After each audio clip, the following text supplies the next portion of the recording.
Hello மக்களே! கருணா இது செம்ம இன்ட்ரெஸ்டிங்கா போயிட்டுருக்கு. நம்ம சித்ராவோட மேரேஜ தடுத்து நிறுத்தினது சுகுணா தான் அப்படிங்கிற ஒரு விஷயம் வெளியில வருது. இத கேட்ட கிருபா அப்படியே பயங்கரமா அதிர்ச்சி ஆயிடுறாங்க.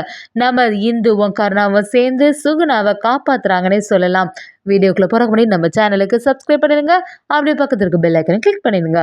அப்பதான் நான் போடுற வீடியோலாம் உங்களுக்கு நோட்டிஃபிகேஷனா வரும்.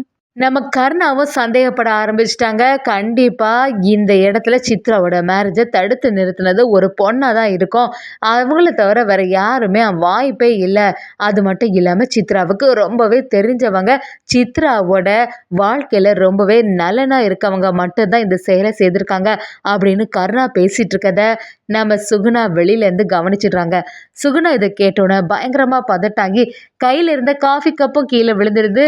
என்னடா சவுண்ட் கேட்குதுன்னு சொல்லிட்டு நம்ம கருணாவும் வெளியில வந்து பார்க்கும்போது, சுகுணா இப்படி கீழ போட்ட உடனே, எதுக்கு அண்ணி இவ்ளோ பதட்டப்படுறாங்கன்னு தெரிய மாட்டேங்குது. இந்த விஷயத்த பத்தி பேசுனாலே அண்ணி இப்படிதான் செய்றாங்க. கொஞ்ச நேரத்துக்கு முன்னாடி மயங்கி விழுந்தாங்க.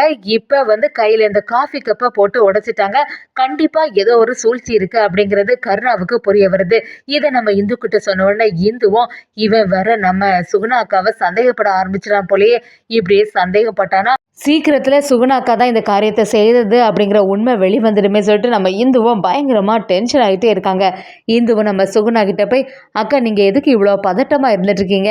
எந்த பிரச்சனையும் வராது. நீங்க தேவையில்லாம இப்படியே பதட்டப்பட்டுட்டு இருந்தீங்கன்னா அதுக்கப்புறமா சித்ராவோட மேரேஜை தடுத்து நிறுத்தினது நீங்க தான்னு சொல்லிட்டு எல்லாருமே சொல்ல ஆரம்பிச்சிடுவாங்க. அப்படி சொல்லும்போது நம்ம சுகுணாவும், ஏய் என்ன பேசுற நீ? எனக்கும் இதுக்கும் எந்த சம்மந்தமே இல்லை. நான் ஒன்றும் இந்த மாதிரி எல்லாம் செய்யலை அப்படி சொல்லும்போது நம்ம இந்துவும், சரி அதான் நான் நீங்க செய்யலை தானே சொன்னேன். ஆனா நீங்க எப்படியே பதட்டப்பட்டுட்டு இருந்தீங்கன்னா எல்லாரும் சேர்ந்து நீங்க தான் செய்ததாட்டு நம்பிட போறாங்க. அதனால கொஞ்சம் ஜாக்கிரதையா இருங்க அப்படி சொல்லிட்டு நம்ம இந்துவும் சுகுணா கிட்ட சமாதானப்படுத்துறாங்க. அதே சமயத்துல கிருபாவும் நம்ம இந்துவை பார்க்கும் போதெல்லாம் பயங்கரமா டென்ஷன் ஆகுறாங்க. இதுக்கு மேலேயும் இந்த இந்து வீட்லயே இருக்கக்கூடாது. இனி என்ன செய்யறது? எப்படியாவது இந்த இந்து கிட்டேயே இந்த சித்ராவோட மேரேஜை யாரு தடுத்து நிறுத்தினா அப்படிங்கிற விஷயத்த நீ கண்டுபிடிச்சே ஆகணும். அப்பதான் இனிமே இந்த வீட்லயே நீ இருக்க முடியும் அப்படிங்கிற மாதிரி சொல்லி வைக்கணும் அப்படின்னு நினைக்கும் போது திவாகரும் பேசாம இந்துவோட அப்பாவுக்கு உயிருக்கு ஆபத்து வர மாதிரி ஒரு செயலை செய்திருவோம். அதுக்கப்புறமா இந்து பயந்து போய் எப்படியாவது அதுக்கு பின்னாடி யார் இருக்கா, யார் இந்த சூழ்ச்சி பண்ணி சித்ராவோட மேரேஜை தடுத்து நிறுத்தினா அப்படின்னு சொல்லிட்டு நம்ம கிட்ட எல்லாத்தையுமே ஆதாரத்தோட நிரூபிச்சுதான் ஆகணும் அப்படின்னு சொல்லி திவாகரும் நம்ம கிருபாக்கு ஒரு ஐடியா கொடுக்கும்போது கிருபாவும், நீ சொல்றது சரியா தாண்டா இருக்கு. சரி இந்துவை இந்த இடத்துல கூப்பிடலான்னு சொல்லிட்டு இந்துவா வர வைக்கிறாங்க. இந்து கிட்ட கிருபாவும், ஏன் உனக்கு கொடுத்த டைம் எல்லாம் முடிஞ்சு போச்சு. நான் அன்னைக்கே சொன்னேன். சரி நீ இந்த மேரேஜை தடுத்து நிறுத்தலைன்னா வேற யாரு நிறுத்தினா அப்படிங்கிற ஒரு விஷயத்த ஆதாரத்தோட என்கிட்ட நிரூபிக்கணும்னு சொல்லியிருக்கேன். ஒழுங்கு மரியாதையா நிரூபிச்ச அப்புறமா எல்லாத்தையுமே பார்த்துக்கலாம். அது மட்டும் இல்லாம உங்க அப்பாவுக்கு ஃபோன் பண்ணி கேளு. உங்க அப்பாவோட வீட்டில் ஒருத்தன் இருக்கான்ல, அவன் வந்து என்னோட ஆளு தான். நீ மட்டும் நான் சொன்ன டைமுக்குள்ள யார் சித்ராவோட மேரேஜை தடுத்து நிறுத்துறாங்களோ அவங்கள இந்த கண்ணு முன்னாடி கொண்டு வரலைன்னா உங்க அப்பாவோட உயிருக்கு ஆபத்து வந்துடும். உங்க அப்பாவுக்கு பக்கத்துலேயே ஒருத்தன் பாய்சனை கலந்து கொடுக்கறதுக்காண்டி வெயிட் பண்ணிட்டு இருக்கான் அப்படின்னு சொல்றாங்க. இதை கேட்டு இந்து அப்படியே அதிர்ச்சி ஆயிடுறாங்க. நான் தான் எத்தனை வாட்டி சொல்றேன், நான் எனக்கும் இதுக்கும் எந்த சம்மந்தமும் இல்லை, நான் சித்ராவோட மேரேஜை தடுத்து நிறுத்தலைன்னு. அதுக்கப்புறமா எதற்காக என்கிட்டயே இப்படிலாம் பேசிட்டு இருக்கீங்கன்னு சொல்லும்போது கிருபாவும், அதான் நீ வந்து நிறுத்தலைன்னா வேற யார் வந்து இதை செய்திருப்பா?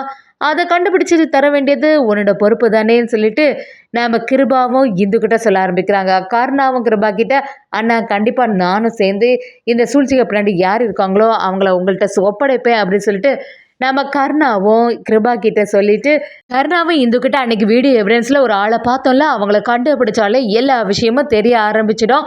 யார் அவங்கள்ட்ட வந்து பேசுனாங்க அப்படிங்கிற விஷயம் எல்லாமே தெரிஞ்சுன்னா நமக்கு ஈஸியாக இருக்கும்னு சொல்லிட்டு கருணாவும் இந்துவும் சேர்ந்து அந்த ஆளை கண்டுபிடிக்கிறதுக்காண்டி அதே இடத்துக்கு போகிறதுக்கு ட்ரை பண்ணுறாங்க.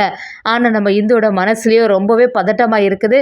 சுகுணாக்கா தான் இந்த வேலையை செய்தாங்கன்னு வீட்டில் உள்ளவங்க யாருக்காவது தெரிஞ்சுன்னா கண்டிப்பாக பெரிய பிரச்சனை உண்டாகும். அதுவும் கிருபா மாமா சும்மாவே விட மாட்டாங்க.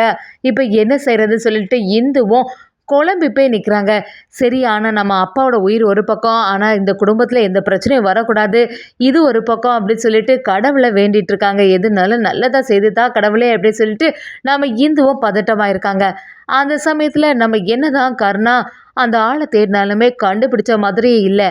அதே சமயத்தில் இன்னொரு சைடு பார்த்தீங்கன்னா திவாகரும் சரி எப்படி இருந்தாலுமே இந்த இந்துவுக்கு ஏதாவது ஒரு ஆபத்து வரணும், இந்துவோட குடும்பமே நல்லாவே இருக்கக்கூடாது அப்படின்னு சொல்லி திவாகரும் நம்ம கருணா தேடிட்டு இருந்த ஆளை யாருக்குமே தெரியாமல் கடத்தி வச்சுருக்காங்க. ஃபோனில் பேசும்போது என்ன நான் சொன்ன மாதிரியே அந்த ஆளை வெளியில் விடலை தானே, கொஞ்ச நேரமாக அந்த வேனுக்குள்ளேயே வச்சு எல்லா இடத்துலையுமே சுற்றிருங்கடா, எப்படி இருந்தாலுமே அந்த கருணா இந்தோட கண்ணில் இவன் படவே கூடாது அப்படின்னு ஃபோன் பேசுகிறாங்க. இதை நம்ம ஜெயந்தி பின்னாடி இருந்து கேட்டுறாங்க. திவாகர் இப்படி ஒரு சூழ்ச்சி பண்ணுவான்னு நம்ம ஜெயந்தி யோசிக்கவே இல்லை.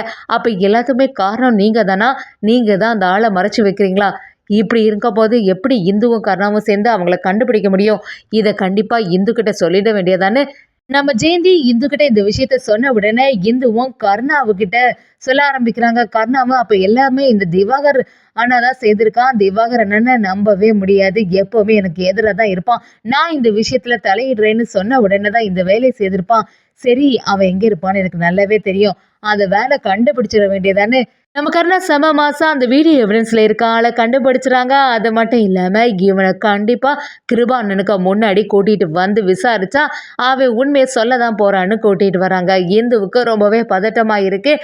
அந்த ஆளை பார்த்த உடனே சுகுணா பதறி போயிடுறாங்க. அச்சோ இப்போ வேற இவங்க இதில் வந்துட்டாங்களா, இவங்க மட்டும் ஏதாவது ஒரு உண்மையை சொன்னாங்கன்னா நம்ம மாட்டிடுவோமே, சித்ரா வாழ்க்கை நல்லபடியாக இருக்கணும்னு சொல்லிட்டு தான் இந்த மேரேஜை தடுத்து நிறுத்தணும். ஆனால் என்னதான் இவங்கள்ட்ட சொன்னாலுமே புரியாது, இது வரைக்கும் அவங்கள எதிர்த்து நம்ம ஒன்று கூட பண்ணதில்லை, ஆனால் இப்படி ஒரு பெரிய செயலை செய்திருக்கேன்னு இவங்களுக்கு தெரிஞ்சதுன்னா கண்டிப்பாக என்னை வீட்டை விட்டு வெளியில் அனுப்பிடுவாங்க, இப்போ என்ன செய்யறது சொல்லிட்டு சுகுணா ரொம்பவே மனசு வருத்தப்பட்டு நிற்கிறாங்க. கிருபாவும் அப்போ இந்த ஆள் தானே அந்த வீடியோ எவிடன்ஸில் இருந்தது, இவனை பற்றி கேட்டால் நமக்கு எல்லா டீட்டெயிலுமே தெரியும்னு சொல்லிட்டு அவன்கிட்ட சரி அன்னைக்கு வந்து ஒரு ரோட்டில் போயிட்டு இருந்தல அந்த சமயத்தில் ஒருத்தவங்க அவங்ககிட்ட ஃபோன் வாங்கி பேசுனாங்கல்ல, அது யார் ஒரு பொண்ணு தானேன்னு கேட்கும்போது ஆமாம் ஒரு பொண்ணு தான் என்கிட்ட பேசுனா அப்படின்னு சொன்ன உடனே நம்ம கிருபாவும் அது யாருன்னு உனக்கு தெரியுமான்னு சொல்கிறாங்க. அதை கேட்ட அந்த ஆளும் அது எப்படி சார் எனக்கு தெரியும், எனக்கே கண்ணு தெரியாது, நான் எப்படி அவங்கள பார்த்துருக்க முடியும், அப்படி இருக்கும்போது என்கிட்ட வந்து அந்த ஆளை தெரியுமான்னு கேட்குறீங்களேன்னு சொல்லிட்டு அசால்ட்டாக பேசும்போது கிருபாவும் திவாகர் கிட்ட எல்லாம் சத்தம் போட ஆரம்பிக்கிறாங்க. டேய் என்னடா இது, இவனெல்லாம் வச்சுட்டு என்னடா செய்ய முடியும், அது யாருன்னு எப்படி கண்டுபிடிக்க முடியும் அப்படி சொல்லும்போது திவாகரும் அதான் ஒரு பொண்ணுன்னு நல்லா தெளிவாக தெரியுதுல்ல, ஒரு பொண்ணுன்னா கண்டிப்பாக நம்ம வீட்டை சேர்ந்த ஒருத்தையாக தானே இருக்கும், அப்படி இருக்கும்போது வீட்டில் இருக்க இந்த இந்துவை தவிர வேறு யாருக்கு இந்த தைரியம் இருக்குது, அப்போ கண்டிப்பாக இந்த இந்து தான் செய்திருப்பா, அவள் தான் செய்துட்டு இப்போ வரைக்கும் அந்த பொய்யை மறைச்சிட்டு இருக்கா அப்படின்னு சொல்லி நம்ம திவாகரும் இந்துவை பற்றியே கிருபா கிட்ட தப்பாக பேச ஆரம்பிக்கிறாங்க. நம்ம கருணாவும் இல்லை இந்துக்கு இதுக்கு சம்மந்தமே இல்லை, கண்டிப்பாக ஒரு பொண்ணு தான் பேசியிருக்கா, ஆனால் அது இந்து இல்லை, அது மட்டும் எனக்கு நல்லா தெளிவாக தெரியும் அப்படி சொல்லும்போது நம்ம கிருபாவும் நீ சொல்கிறது எல்லாமே சரியாக தான் இருக்குது கருணா, ஆனால் இந்த எவிடன்ஸை வச்சு ஒன்றுமே செய்ய முடியாது, எனக்கு அது யாருன்னு தெரிஞ்சாகணும்னு சொல்ல ஆரம்பிக்கிறாங்க.